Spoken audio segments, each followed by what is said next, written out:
Hello everyone, good evening to all. Welcome to my YouTube channel Pratibha nursing tutor. तो मैं आशा करती हूँ कि आप सब ठीक होंगे अपनी प्लेसेस पे। तो आज हम करते हैं question number 41। Which of the following represent sample group. तो इनमें से क्वेश्चन पूछा गया है कि निम्नलिखित में से कौन सा रिप्रेजेंट्स करता है sample group. General population, control group या स्टडी ग्रुप या target group population.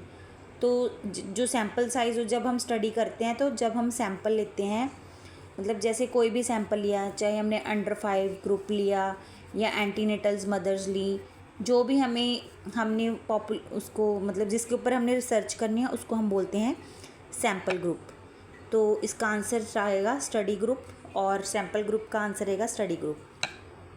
The research design in which the investigator studies the life experience of individuals in their life word is called। तो जहाँ पे real life word की बात होती है तो उसमें आएगा फिनोमिनोलॉजी। इसका जो आंसर आएगा वो आएगा डी, फिनोमिनोलॉजी।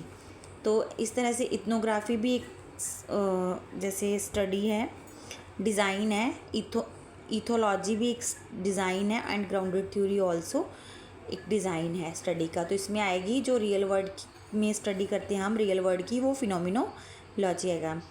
इसमें आएगा which scale is measurement has an absolute zero. तो कौन सा स्केल है जिसकी मेजरमेंट होती है ज़ीरो, वो होती है रेशियो स्केल होता है। नेक्स्ट क्वेश्चन है what term refers to the insider perspective.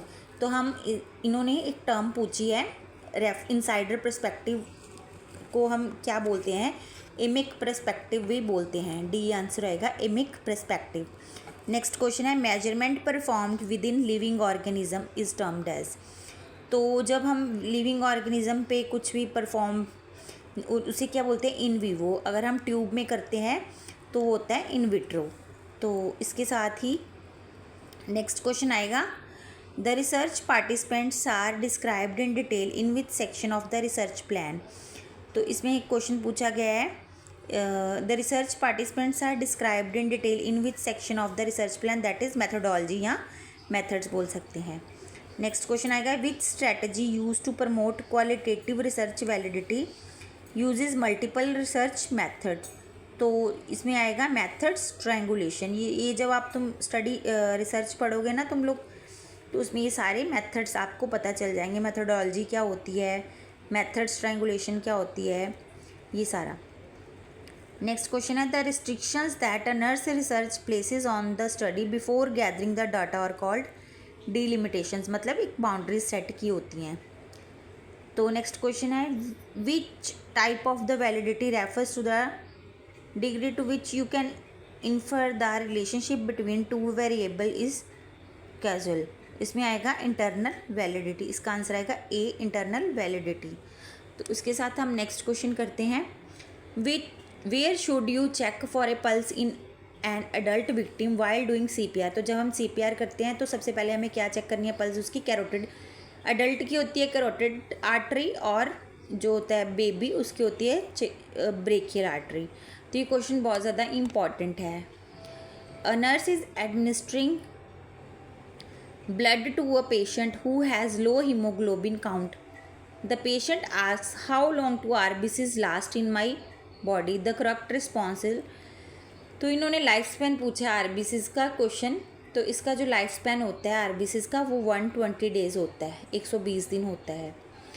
तो नेक्स्ट क्वेश्चन है a patient has recently experienced myocardial infarction within the last 4 hours. Which of the following medication should most likely to be administered। तो हम क्या देते हैं, streptokinase देते हैं जो कि एंटीकोगुलेंट होता है। तो जैसे ही हमारे पास MI का पेशेंट आता है हम उसे इमीडिएटली ऑक्सीजन लगाते हैं और उसको स्ट्रेप्टोकाइनेज भी दे देते हैं। ये एंटीकोगुलेंट थेरेपी भी बोल देते हैं इसको। नेक्स्ट किया what is the temperature regulation centre of the body. तो टेम्परेचर रेगुलेशन कौन करता है ये भी तुम पढ़ोगे आगे। नर्वस सिस्टम में ये हाइपोथैलेमस है जो टेम्परेचर को रेगुलेट करता है। नेक्स्ट क्वेश्चन है pentaplegia. Pentaplegia refers to the quadriplegia plus उसको क्या बोलते हैं, रेस्पिरेटरी पैरालिसिस।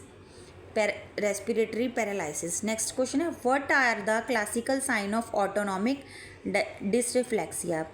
तो कौन से क्लासिकल साइन होते हैं ऑटोनॉमिक डिसरिफ्लेक्सिया के? Hypertension and bradycardia. तो ये भी बहुत ज़्यादा इंपॉर्टेंट क्वेश्चन है, पेपर में पूछा जाता है। नेक्स्ट क्वेश्चन है 57 एब्लेटिव सर्जरी रेफर्स टू। तो अब्लेटिव सर्जरी कौन सी होती है जिसमें जो हमारी surgery carried out in order to remove disease body parts, जो हमारा डिजीज़ बॉडी पार्ट्स होता है हम उसको रिमूव कर देते हैं, उसको बोलते हैं एब्लेटिव सर्जरी। तो नेक्स्ट क्वेश्चन है अ फेरेटिन लेवल टेस्ट असेस। तो ये क्यों कराते हैं हम? फेरेटिन का जो टेस्ट कराते हैं लेवल का, क्यों कराते हैं? देखना होता है हाउ मच आयरन में be stored in the body, कितना स्टोर्ड होता है आयरन। नेक्स्ट क्वेश्चन है the rule of 9। Rule of 9 हम किस में यूज़ करते हैं? बर्न्स की परसेंटेज देखने के लिए, ठीक है। तो ये एडल्ट में यूज़ होता है रूल ऑफ 9। नेक्स्ट क्वेश्चन है कैटरेक्ट्स। तो कैटरेक्ट्स क्या होता है? कैटरेक्ट है पेनलेस